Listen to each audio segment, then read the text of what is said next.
You're here to build muscle, right? You want to know the best way to do it, the fastest way, and the way that's going to allow you to build the most muscle possible, more than any other approach, right? Well, first, let me tell you something as you're scrolling through social media. You're probably learning about which exercise targets the long head of the triceps the best, learning how to bias the upper pecs, and you're probably searching for the most up-to-date, optimal way to train. Now, here's the thing.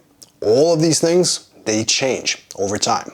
What I mean is, the very best way to do all of these things, even 10 years ago, based on all the science and evidence we have, that actually looked very different than it does today. Here's a perfect example. There's been countless times where even the evidence-based community were certain that higher training volumes were always better. Now today, there's plenty of evidence coming out from those same people that lower volumes actually have their place. Now, most will argue that they might not necessarily be superior, but there's a lot of knowledgeable people saying maybe lower volumes can produce similar results. Now, on top of this, low volume training, it's not new at all. In short, everything happens in cycles. Every few years, trends change. And even science points in a different direction. Now, if you get caught up in this stuff and you only base your training on what's trending currently, you're gonna end up as a hamster on a wheel. You're gonna be there running in circles, but never getting anywhere. Guys, don't do that. You need to think for yourself. You need to track your progress. And you need to understand what you're doing that's actually working to get you results. But let me take a step back. Regardless of what's trending right now, there are a few key things when it comes to training that are timeless. Things that never change and always produce some of the greatest results. These are things that pretty much no one can argue against. So if you're struggling to build muscle and you're also falling victim to some of the information that's just circling the bodybuilding and fitness community, let me tell you about some of the most simple and effective ways to hack your workouts to build the most muscle possible. You've heard me say this before, but it's worth repeating. Muscle is built through progression.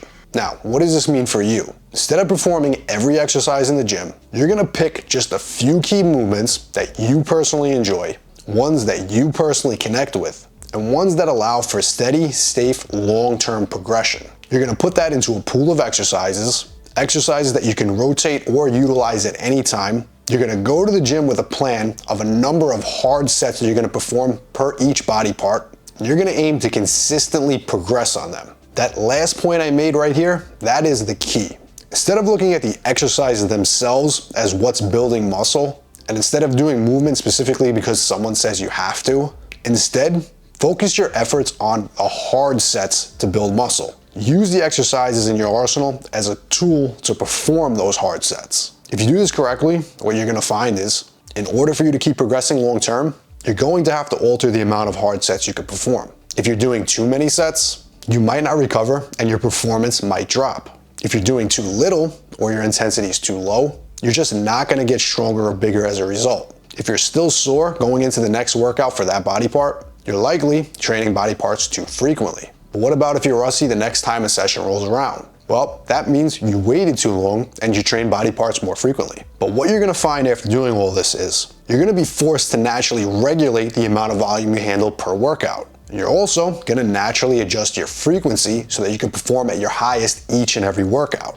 Suddenly, you're no longer following an arbitrary amount of sets in the gym, but you are instead training appropriately for your body, for your level of fitness. And if you want to simplify your training and just track one thing, count the number of hard sets you perform on a weekly basis per muscle group. Hard sets are like calories when it comes to nutrition. If you don't eat enough calories, you won't grow muscle. If you do eat enough calories, you'll grow lean tissue as a result. And if you're simply consuming too many calories, you're just gonna get fat as a result. This is actually the same way you should look at your training. If you're not growing, you're not getting sore, and your recovery is in check, maybe you need to increase the amount of hard sets you perform. If you're beat up, sore, fatigued, and your progress is stalled, pull back on the amount of sets you do. Now, once you've had this dialed in, you can then worry about the advanced techniques that likely make up the last 5% of your training. But until you have this dialed in, all these little details that everyone talks about online, that will have zero benefits for you until your volume is dialed in. And if you need a place to start, all my old school programs are down below.